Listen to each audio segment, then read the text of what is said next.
With our uneventful Gulf Stream crossing out of the way, John and I were thrilled to be in the Bahamas. I was looking forward to perfect sailing conditions in crystal clear water, snorkeling, and maybe even a little surfing. I was thinking of white sand beaches and tropical flora, but more than anything, I wanted to see some pigs swim.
After leaving Eleuthera, we snorkeled our way to the end of the Exuma island chain and found ourselves in Georgetown just in time for the annual Cruisers Regatta. Here we are in Georgetown, in the Exumas, and here you can see the monument in Georgetown. Out there is our boat somewhere, and I think the count this morning there were like 376 boats in this harbor. And at night it looks like a little city over here, but it's just masthead lights. And way over there is the actual town.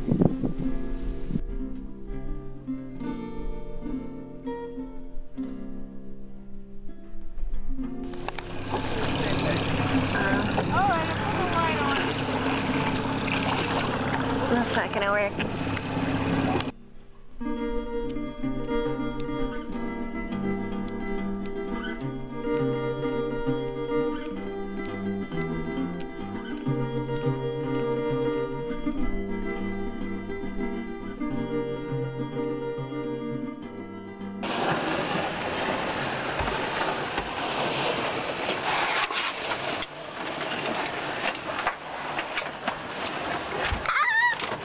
Hello. What? Sweet. Oh. You that way? Yeah. What is it? Can we eat it? I think that should be an easily identifiable one though. Get your book. After months of scheming, Bobby saw her chance to get away from us one night when John pulled her up onto the beach but forgot to set her anchor in the sand. She figured that if he was off having fun, she was entitled to have some of her own. So through the night she rode the waves, hiding from John, and ended her bender passed out on some jagged rocks just a mile down the beach. Miraculously, John found her the next morning, and like so many runaways before her, she was much worse for the wear, but mostly in one piece. Slowly, over a number of months and with a lot of love, she has been rehabilitated, but she still bears the scars from her poor decision-making and night of mischief. There hadn't been a break in the strong trade winds for several weeks. We finally got a 3-day weather window that allowed us to sail from Long Island in the Bahamas all the way down to the Dominican Republic. We decided to skip over the Turks and Caicos and headed straight for Luperon. After the flat landscape of the Bahamas, the tall mountains of the DR in the distance looked very impressive. We rented a motorcycle and were very excited to explore a place that felt so different from home.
We crossed the Mona Passage from Dominica to Puerto Rico, spending 2 nights at sea.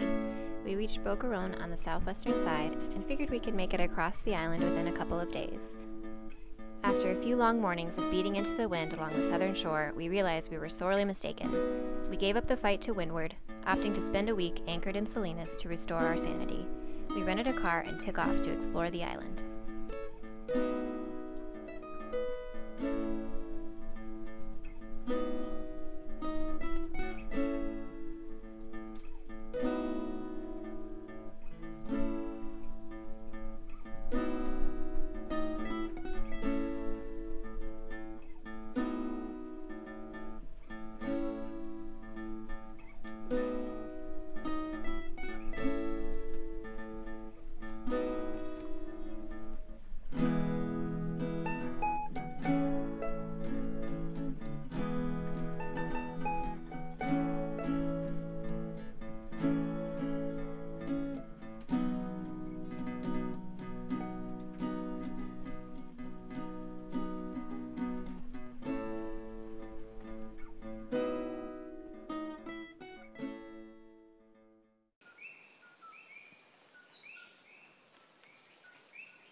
We had seen several whales near the Dominican Republic, Vieques, and Culebra, but our closest encounter was on our way to the U.S. Virgin Islands. I was watching some whales spouting off in the distance when suddenly a humpback whale jumped completely out of the water only a few hundred feet off our bow. While this was an incredible experience, it also made me a bit nervous. I decided to turn on the engine just to make sure the whales knew we were there. It looked something like this.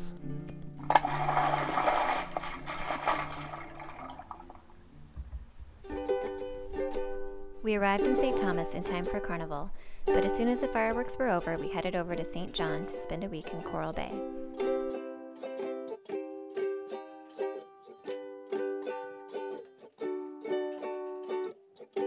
We took advantage of the well-marked trails, hiking almost every day. Bobby endured a little more cosmetic surgery, and we had our portraits made. Can you tell which one is me and which is John? I'm not sure either.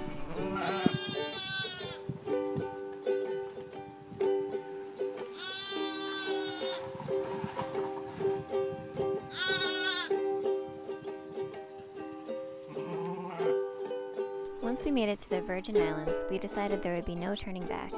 We would sail all the way down the island chain to spend hurricane season in Grenada. With just over 6 weeks to get there and a major passage up next, we kept our tour of the British Virgin Islands pretty brief. After 2 nights in the quiet and calm anchorage outside Road Town, surrounded by charter yachts, we pulled into the marina to fill up on fuel and water.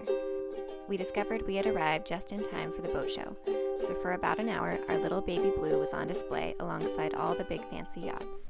We knew we couldn't leave the BVIs without seeing the baths, so that night we anchored at Virgin Gorda and woke up early the next morning to take in the beautiful rock formations before setting off across the Anegada Passage.